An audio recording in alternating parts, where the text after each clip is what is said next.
Buenas tardes a todos. Espero que estén muy bien. Espero que este espacio y este lugar que nos acoge les guste. Realmente es maravilloso este sitio, como dicen los españoles. Me encanta esa palabra.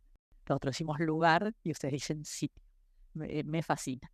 Voy a ser un poquito autorreferencial, solo 2 minutos, para contar que cuando yo entré en el mundo del cine realmente no tenía ningún tipo de racionalidad, ya que lo hice muy pequeña a los 4 años, cuando yo miraba una pantalla fascinada a una actriz que comía por televisión. Esa actriz, que había sido una gran actriz de la época de oro del cine argentino, que se llamó Mirta Legrand, luego tuvo un programa de televisión donde almorzaba en televisión con invitados. Y yo tenía 4 años y miraba fascinada a esa mujer sin tener mucha idea de por qué. Y mi madre me decía, come en lugar de mirar a Mirta Legrand. Finalmente, el recorrido de mi vida y de la pasión por lo audiovisual hizo que mi tesis doctoral sea sobre Mirta Legrand.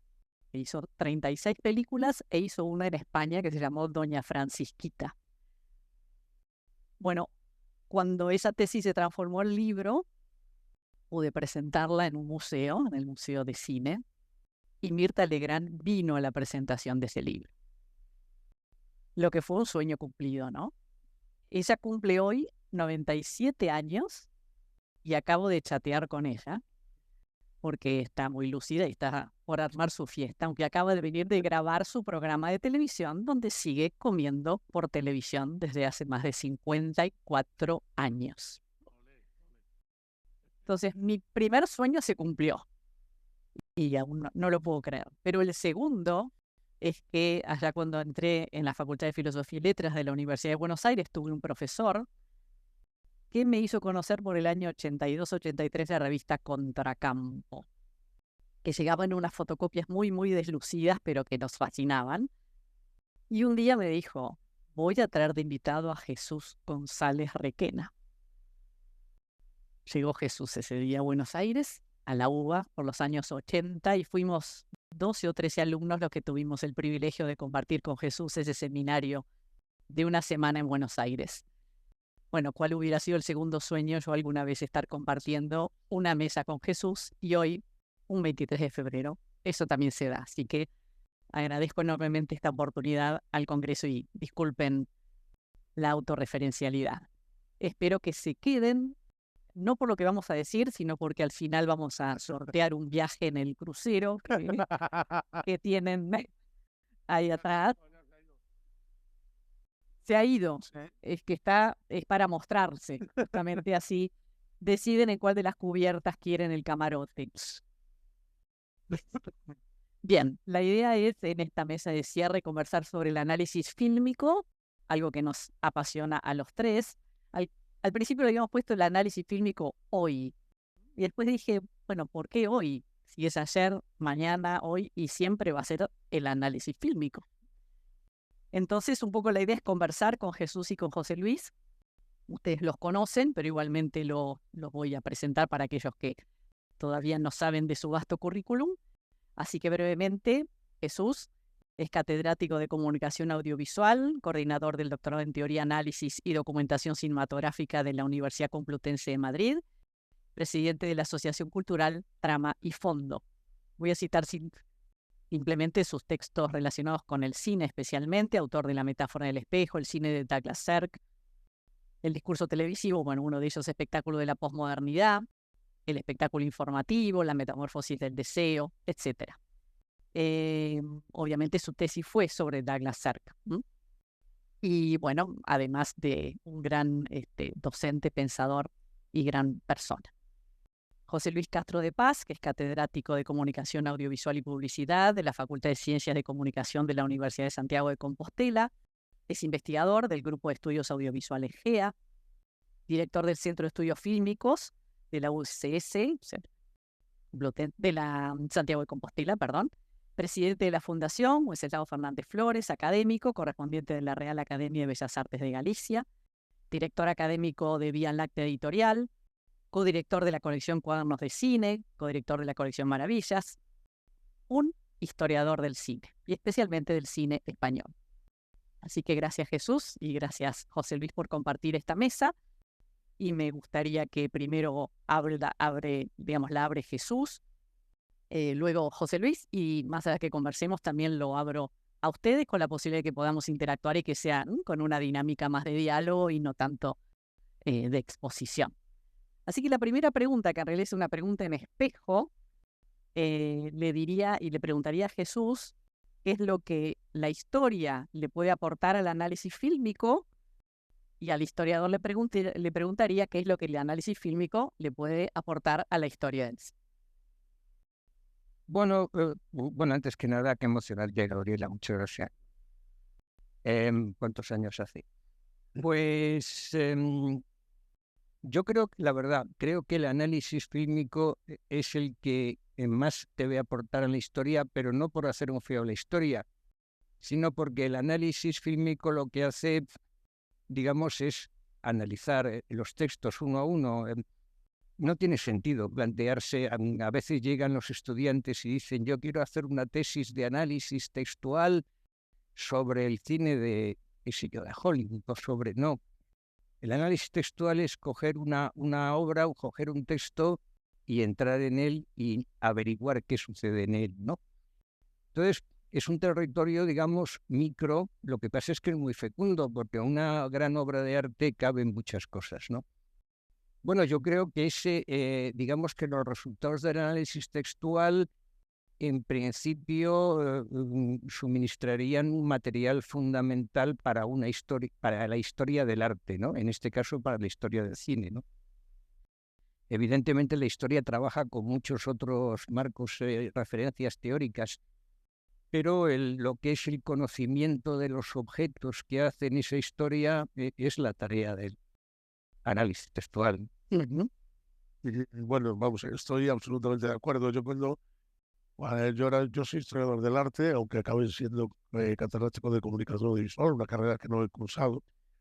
Yo soy historiador del arte y trabajaba en la historia del cine como un historiador del arte, y cuando yo empecé, realmente empezaban a darse los mecanismos para poder decir, bueno, los historiadores de la pintura tienen la iconología, tienen los métodos formalistas, nosotros que tenemos, y esos contracampos que a ti te llegaban, pues para nosotros en provincias era realmente como si fuera un tesoro en el que la generación aunque solo me lleva unos años, es la generación de Santis Unzunegui, de, por supuesto, de González Requena y de otros grandes, de Juan Miguel Compán y de otros grandes investigadores que de alguna manera comenzaban a analizar las películas, y yo veía que cuando de algún modo se lanzaban a hacer algún tipo de hipótesis histórica, porque trabajaban sobre todavía muy pequeños corpus o películas individuales, daban más ideas profundas que todo un libro de historia del cine que realmente no analizaba nada. Es decir, se quedaba en la mera superficie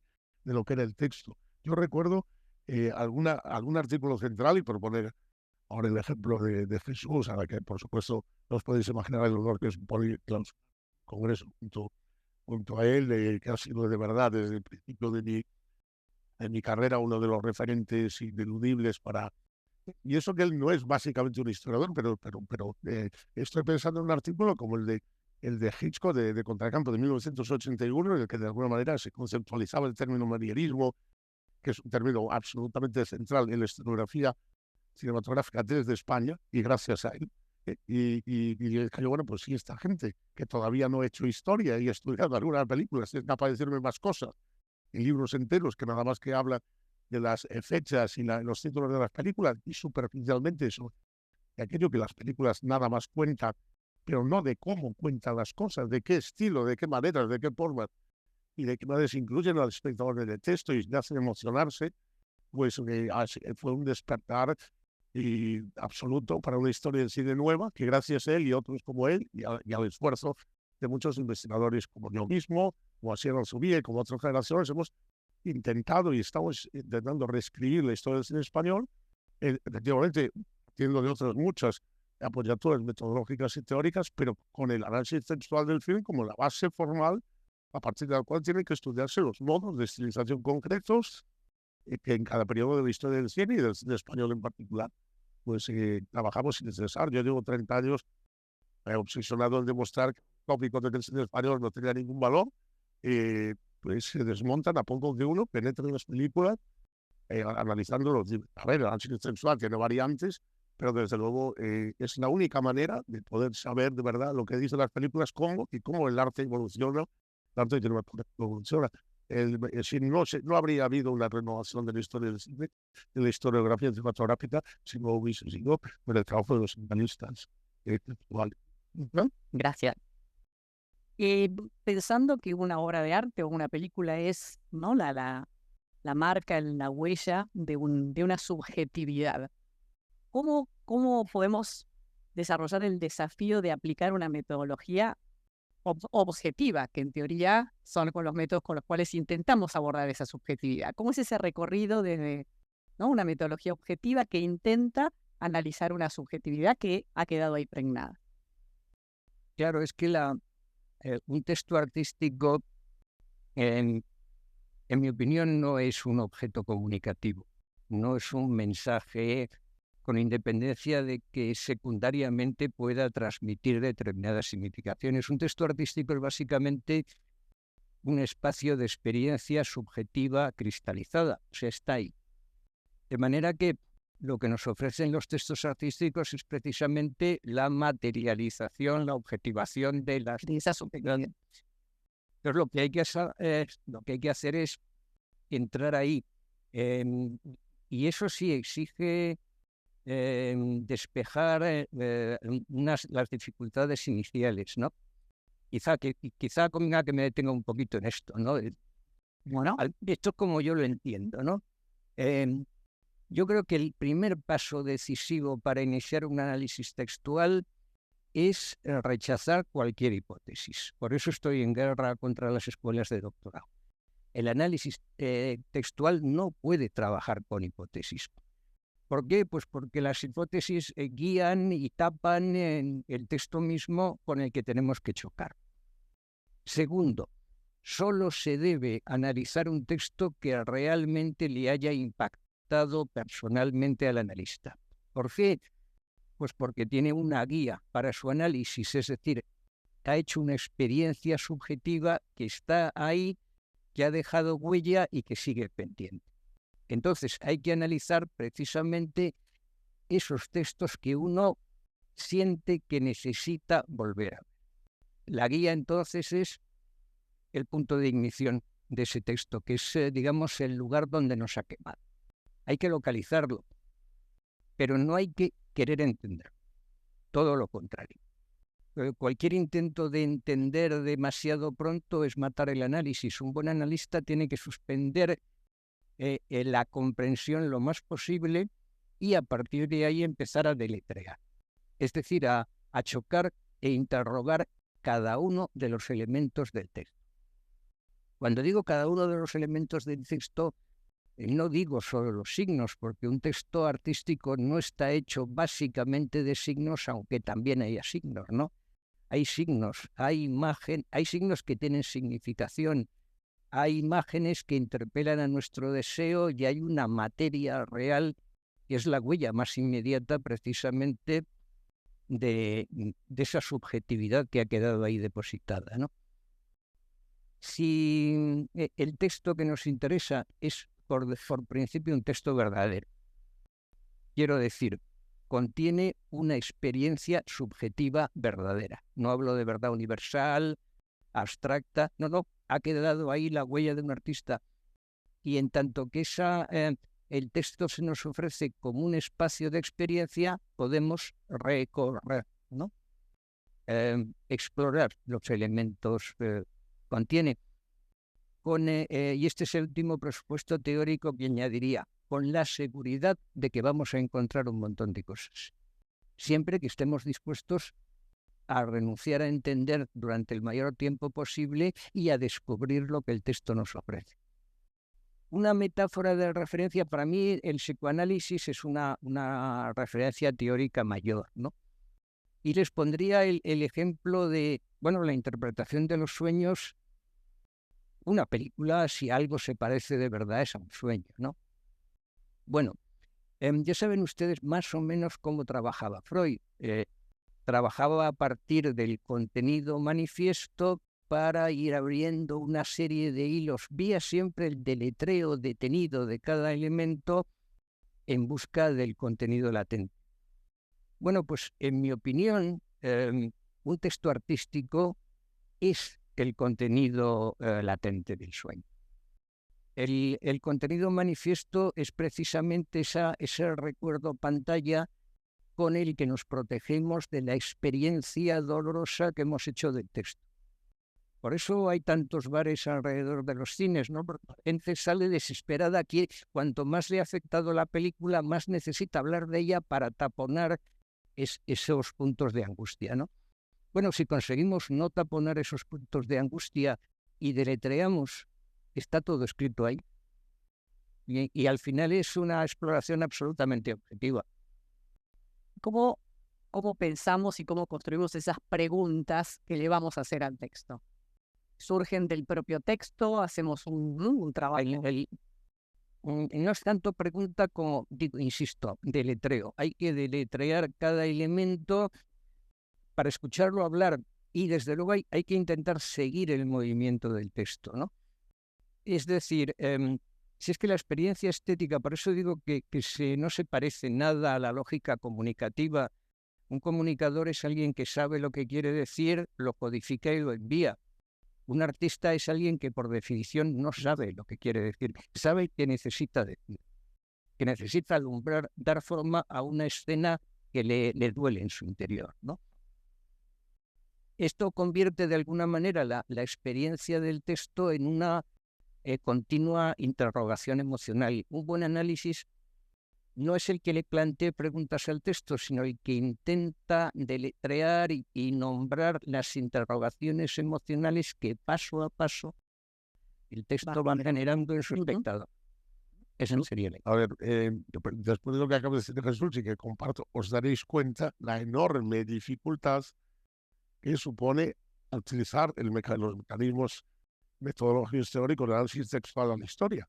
Porque si para cada una de las 422 películas que se han rodado en España entre 1939 y 1950, a los que yo he dedicado casi 20 años de mi vida, que no se conservan todas, tuviese que aplicar esos mecanismos de ese análisis detenido en la búsqueda del punto de inicio, bueno, eso supondría a la vez estar convencidos de que todas las películas son obras de arte, que no lo son, con lo cual el historiador tiene que ser capaz de decir que tiene que trabajar también sobre obras que son comunicativas, o como las que son meros obras de comunicación o películas que no merecen, pero que tenemos que trabajarlas también porque forman parte de un corpus histórico, de un tipo de género, de unas películas que se ocupan de determinados aspectos y de determinados temas importantes, ¿no? Entonces, el trabajo del historiador es buscar determinadas películas que, por ejemplo, hay algunas películas en los años 40 en España que yo denominé obsesivo delirantes y que están todas caracterizadas por un personaje masculino que ha perdido a su objeto de deseo, que su mujer ha muerto muchas veces de manera directamente o metafóricamente vinculada con la guerra civil, y que ahí es muy fácilmente, porque además el propio Jesús analizó alguna de ellas muy brillantemente, como Vida de Sombras de Lorenzo López de Gracia.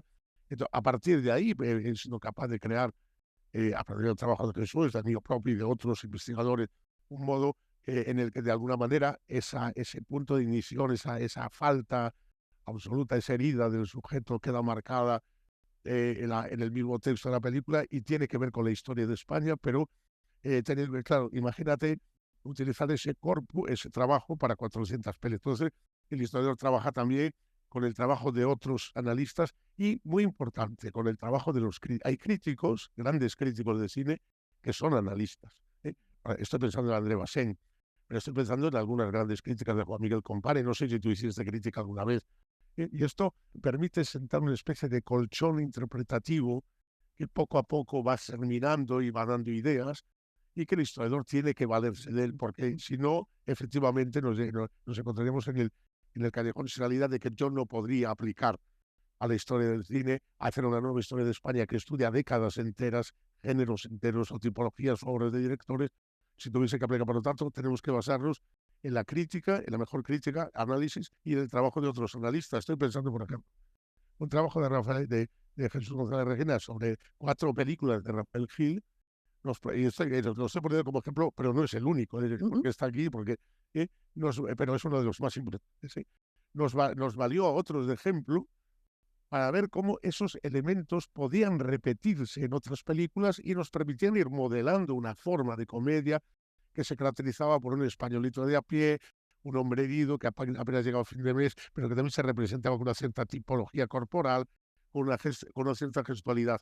Y de ahí hemos podido extraer, pero tenemos que trabajar, claro, de otra manera, porque si no, ese modelo de análisis, que desde luego para una película es necesario, sería imposible de aplicar a la historia. Y lo que buscamos nosotros es historizar la forma, y esto requiere pues algunos equilibrios y algunos acuerdos para poder llevar a cabo. Pensando en esa huella y en ese autor empírico, ¿cómo resuelven hoy esta especie de pugna entre el vicio por el biografismo o separar al autor de la obra y verlos como dos entes independientes? Bueno, yo creo que eso fue o sea, la obsesión estructuralista por deshacerse del autor, pues, era una ficción, ¿no? Es que, desde luego, desde un punto de vista psicoanalítico no puede no serlo. Una obra de arte, insisto, es la cristalización de la experiencia dramática de un sujeto, ¿no? Y se toca ahí. Lo que pasa es que la confusión sería, y es un poco lo que los estructuralistas en el fondo trataban de evitar, supongo, aunque se les fue la mano, es reducir el análisis a las opiniones, a las valoraciones, a los juicios del autor, ¿no? El autor es probablemente quien menos puede decir, y por regla general es que además el autor miente, porque le ha dolido su experiencia, ha trabajado con sus pesadillas más íntimas. Entonces, en una entrevista tiende a ocultar sus núcleos de dolor, de manera lógica. Hay algún, qué sé yo, Von Trier es un cineasta que lo confiesa todo, pero también es que está muy cerca de la psicosis, ¿no? Es así, para bien y para mal. Entonces, no se trata... los materiales biográficos siempre para mí han sido secundarios y son incluso eliminables. Lo que pasa es que, quiero decir, la verdad de la obra, la verdad que justifica el valor estético de la obra está en la obra, no está en la biografía. La biografía puede ser verdadera o falsa de mil maneras. Entonces, no se trata de buscar en la obra los elementos de la biografía, al revés. Se trata de ver qué elementos de la obra confirman como verdaderos ciertos datos biográficos que tenemos. Entonces, sí, como textos secundarios, porque a fin de cuentas en la biografía, en las declaraciones son textos secundarios, se pueden utilizar siempre que estén subordinados al texto mismo. Sí, pero estoy completamente de acuerdo. Es verdad que cuando uno de los grandes problemas que tuvo precisamente el análisis en los años 70, 80, en ese momento de gran desarrollo del análisis textual, era el inmanentismo, ¿no? Le daba igual todo lo que estuviera alrededor. Y yo recuerdo incluso ejemplos en congresos en los que analizaban la película tal cual se conservaba, y era una película española de finales del mundo con el sonoro, y le decían, sí, pero es que ahí faltan algunas imágenes que se han perdido. Ah, pero es el texto así, no, perdone, el texto no es así. La película era de otra manera y se conserva esto. Usted no me puede decir que el sentido de la película radica en lo que queda, ¿no? Lo que pasa es que efectivamente el texto tiene que dar indicadores del contexto necesario para ser leído. Es decir, todo lo que no puedes hacer es intentar vaciar, buscar en toda la película las huellas de las particularidades que dice Don Espoto de la vida de Alfred Hitchcock. Pero es muy probable que al revés, la persistencia de madres peculiares en las películas de Alfred Hitchcock no quede más remedio que relacionarlo con su propia vida y con su biografía. Yo creo que el texto es el que te debe abrir las puertas y darte las llaves para que los datos contextuales sean de... Yo creo que las películas españolas, por ejemplo, en mi caso, que yo trabajo de manera, serían absolutamente imposibles de interpretar históricamente de manera fecunda si no se conoce el contexto. Pero tampoco el contexto vale si la película no sabes de qué habla. Es decir, la película abre los caminos para que el contexto valga. Y estoy completamente de acuerdo con eso. ¿Se podría hablar de una huella también en un cine de género? Sí, a ver, todo mm, el asunto es que la huella entre dentro de un campo de potencia estética, ¿no? Pero todo texto tiene un componente material, ¿no? Y desde mi punto de vista, la limitación del pensamiento semiótico, y es lo que le ha cegado, yo creo que los semióticos más lúcidos son los que dijeron: no podemos analizar los fenómenos artísticos con la semiótica, porque no retenemos su especificidad. Su especificidad es ese territorio donde los signos y las imágenes chocan con la materia. Ese roce, esa resistencia de la materia real es lo que da el punto radical de inscripción del sujeto. Ahora, todo texto es huella, ¿no? Otra cosa es que sea productivo o no, pero las huellas están ahí por todas partes. Bien. Y pensando hoy en el mundo de las multipantallas y los dispositivos, ¿el análisis fílmico tiene que asumir nuevos desafíos o el dispositivo, la plataforma no termina condicionando el trabajo del analista? Yo creo que no. Yo creo que en la estupenda conferencia que nos ha dado Jorge esta mañana, que hemos disfrutado todos, se veía muy claro y que todos los artefactos espectaculares estaban desde el principio, ¿no? También lo comentaba Asier antes. Periódicamente vuelven a salir, pero fundamentalmente no aportan nada, porque el arte como sistema formal básicamente es restricción. La obsesión por fabricar la máquina que reproduzca todos los aspectos de la realidad no tiene ningún interés.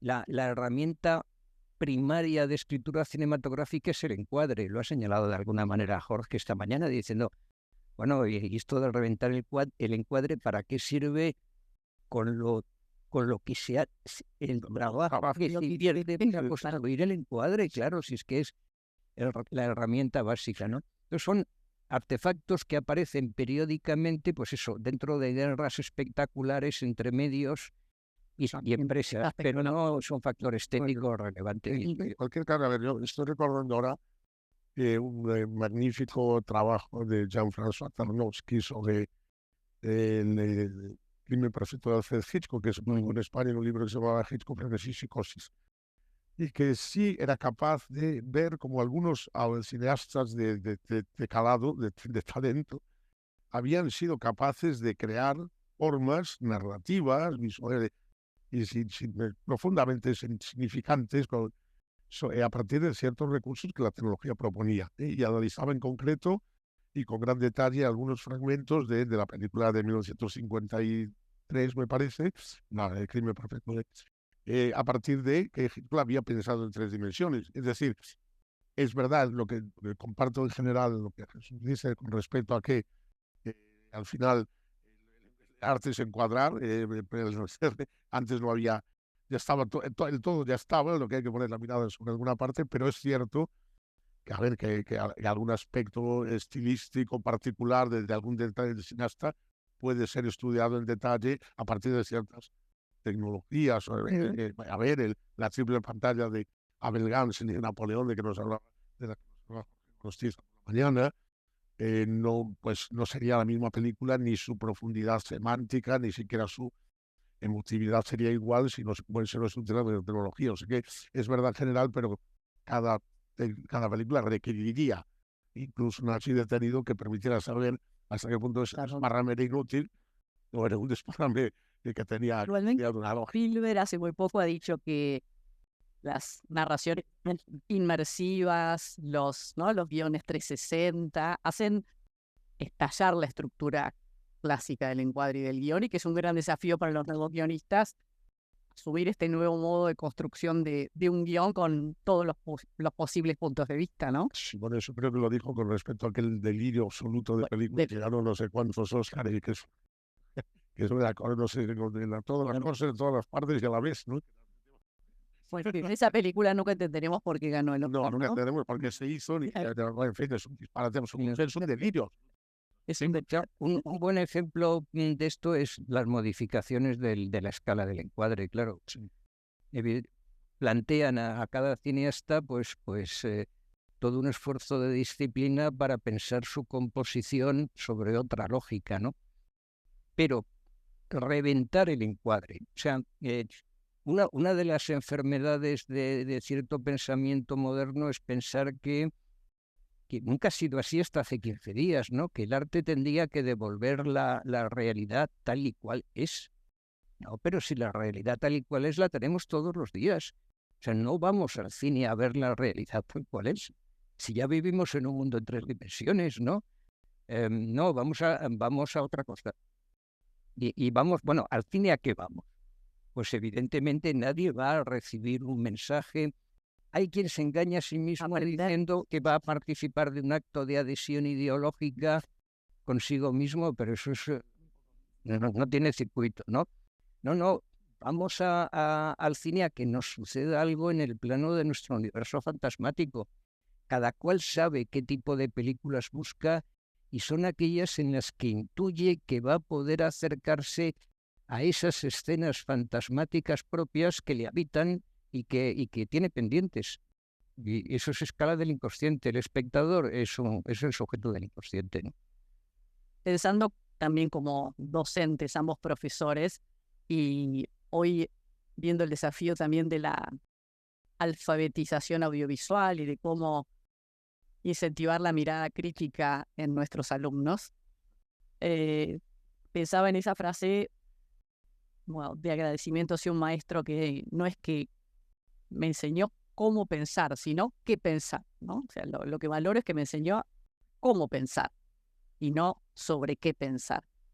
¿Cómo podemos, desde el aula, en el contexto actual, también de multipantallas y dispositivos, bueno, enseñar a ese proceso de cómo nuestros alumnos pueden pensar? Bueno, Jesús, yo ya no está en el grado, ¿no? Bueno. La verdad es que la pregunta del millón es cómo conseguir que te atiendan, que les interese, que miren, y todos hemos llegado a... O sea, por ejemplo, en clase, la manera de atraparlos es con pequeños clips centrales donde en los que el propio profesor intenta buscar si eso les llegará al fondo. Es un momento en el que quizás ellos se sientan atrapados, y algunas veces se consigue, algunas películas en las que todo es el momento de máximo misterio, de máxima angustia, de máxima tensión, pero muy breve, porque si son más de 2 minutos ya no miran para abajo, empiezan a mirar el móvil. Y eso es posible si tú eres capaz y utilizando a lo mejor ciertos recursos del análisis textual y del pensamiento y de la teoría del texto y de otros, que llegues a reflexionar sobre la película, atraparlos un poco con la manera y con la pasión que tú pongas y enseñarles un fragmento en el que encienda su propio deseo de ver la película después. Y yo creo que realmente en el cine es la manera en la que yo creo que... Yo añadiría otro procedimiento, pero no sé si lo van a entender ustedes. Yo creo que la única manera de poder reflotar nuestro universo cultural es reintroduciendo los ejercicios espirituales que se hacían cuando yo era niño. Sí, porque con independencia de las creencias que luego va a tener uno después, pero cuando tenías 12 añitos y te llevaban a un sitio a hacer ejercicios espirituales, te decían que ahí podía pasar algo, tenías que concentrarte, pensar, leer despacio. O sea, se creaba un clima que yo estoy convencido que ha sido uno de los motores fundamentales de la relación con el saber en la historia de Occidente.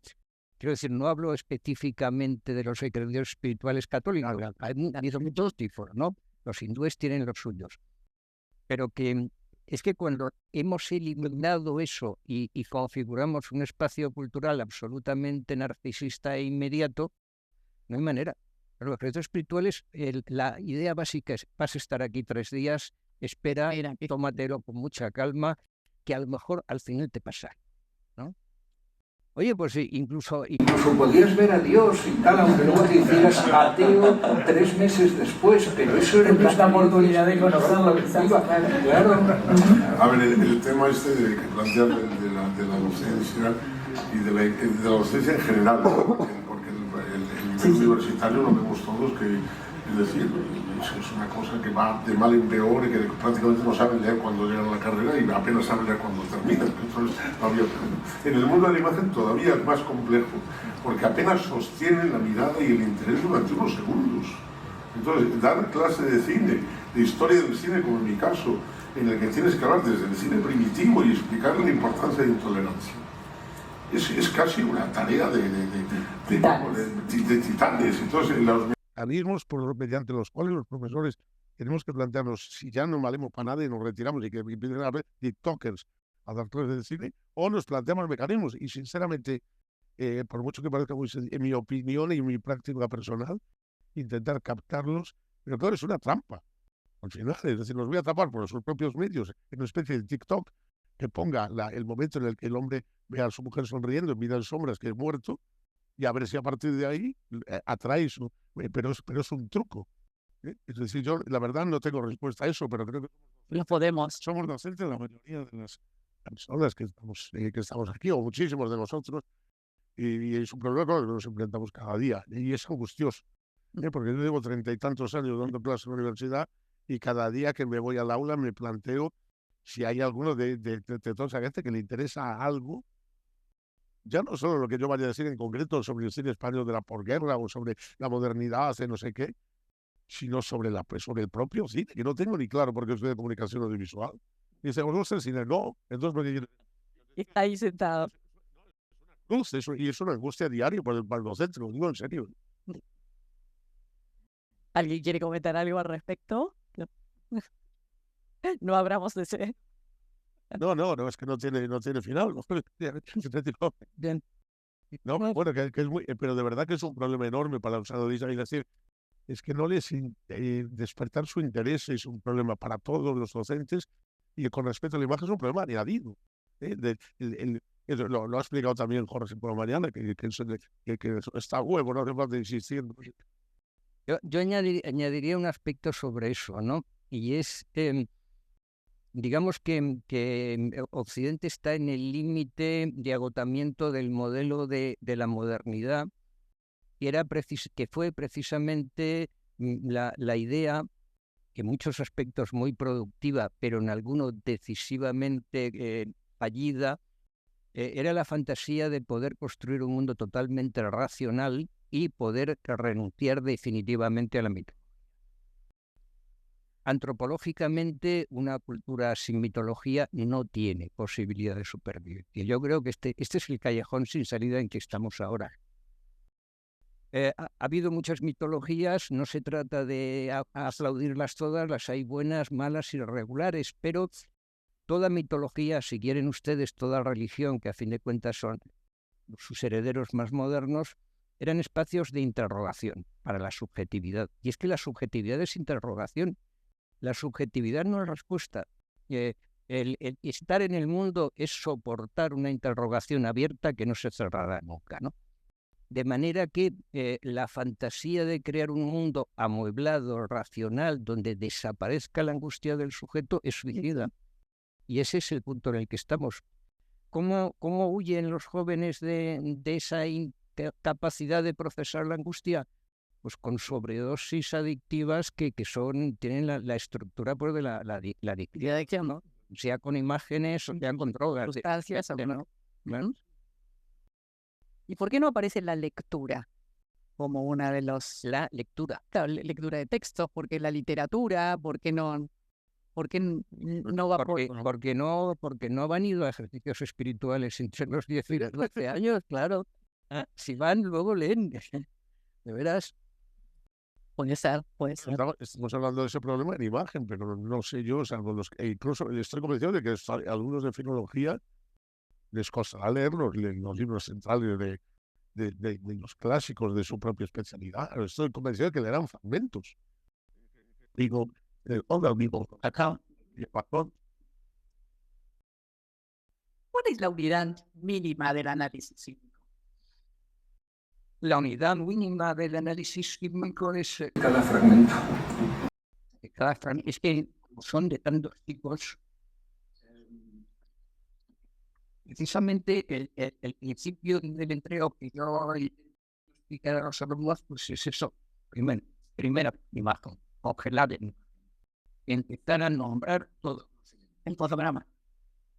Sí, pero el fotograma, sí, digamos el plano congelado antes de que se produzca cualquier montaje externo, ¿no? describir todos los elementos y 6 largos. Tampoco puedes precisar el cálculo infinitesimal posible, ¿no? Pero sí todos aquellos que son relevantes, los hay que nombrarlos. Cuando los nombras, tienes que dejarles tiempo, oxígeno. Hay alguna idea, la mejor idea de Barthes, a mí no me gusta lo de la pluralidad de los sentidos, ¿no? Yo creo que las obras de arte, todo lo contrario, se centran sobre su punto de ignición. Y ahí me separé de Barthes. Pero Barthes tenía una idea fundamental del análisis, que es la morosidad. Hay que darle tiempo y oxígeno al texto, ¿no? Bueno, Eco dice, ¿no? Sí, Los textos claro. son perezosos. Claro, hay que dejarlos, hay que dejar que resuene en uno. Es más, yo lo que aconsejo es, pues eso, ese deletreo, que sea por escrito, tomar notas. Se dejan esas notas y 2 o 3 días después se empieza a descubrir un montón de cosas que uno no había visto, aunque lo había deletreado ya, ¿no? Ese principio de morosidad y de recurrencia es muy importante. Bueno, completamente de acuerdo. A veces es un fotograma, a veces es incluso un plano en el que un movimiento de cámara es determinante también. Es que no hay una unidad que sea Un golpe de luz. exactamente, un golpe que sea transcribible de una película a otra. Hace poco, Sonoro, ¿no? También. por supuesto, sonoro, una transición sonora o una conjugación audiovisual en un momento concreto en el que una imagen y sonido convergen de una manera peculiar. Me recuerdo en una mesa similar en otro contexto, pero esta vez era entre análisis y crítica. Y estaba con un gran amigo mío, que es crítico de cine, con Jaime Pena en Caimán y escritor. Y entonces a él no le pareció muy bien la diferencia que yo propuse sobre la mesa. Era que mientras los críticos veían 100 películas, yo veía unas 100 veces. Y me pareció un poco mal. Y dije, bueno, claro, pero tú vas acá y ves 60 películas durante esos 15 días y yo a lo mejor he visto una sola película. 10 veces. Sí. Sí, también. Pero Acá se salió quiero decir que la morosidad también responde a que uno está durante 10 días revisando, repasando y dejando que las cosas tomen cuerpo y leyendo otros textos que te ayuden. Por ejemplo, la película de Erice Jaime Pena, pues que la vi 2 veces, la última película, Tener los ojos, hay opiniones diversas. Bueno, él me dijo, es que la viste por segunda vez, Jaime, es que llevas años sin ver una película por segunda vez porque no tienes tiempo. El análisis tiene que ser un trabajo moroso, pausado, en el que tu deseo esté implicado y después todavía queda la parte de pasar a la historia. Ya digo que... Y añadiría una cosa más que es fundamental, ¿no? En ese deletreo conviene ponerlo por escrito y sobre todo poner por escrito esas ideas que a uno se le atraviesan y que tiende a decir, no, esto es una tontería. Esas ideas al final son las más fecundas. ¿Por qué esto es lo que explicaba muy bien Freud? ¿Por qué tendemos a decir que son tonterías? Precisamente porque ahí aparece el punto que más nos escuece y nuestra conciencia se está defendiendo. Si lo dejamos por escrito 2 o 3 días después, empezamos a ver que eso era lo más interesante. Sí. Las notas, yo lo grabo en el grabador de voz, y al cabo de unos días incluso a veces te sorprendes de entonces bastante sobre cómo es una manera de ser útil. Ya ni traen bolígrafo ni papel, ¿no? Así que es difícil que escriban. Yo sí, yo no me gusta oírme, yo todo por escrito. Sí. Bueno, para conocerlos un poquito más y ya después abrimos el espacio a preguntas, supongamos que los invitan a venir a Lanzarote sin nada y solo pueden traer 2 películas que los van a acompañar durante su estadía. ¿Qué películas elegirían que nos acompañarían en eso? Hombre, yo para mí la película de referencia absoluta, no, bueno, es una de las que más he trabajado, pero digamos es en la que yo personalmente me siento más tocado, es The Searchers, de John Ford, Centauros del Desierto en España. Más corazón que odio en Argentina. Más corazón que odio y en otros sitios La Nativa del Desierto. ¿La Nativa? ¿Ah? Sí. Bueno, con el personaje femenino como es en el título. Yo podría decir la película porque he dedicado muchísimos años, he escrito un libro sobre ella y He visto infinidad, más de 100 veces es Vértigo de Alfred Hitchcock. Pero diría otra, La sirena negra de Carlos Hernández.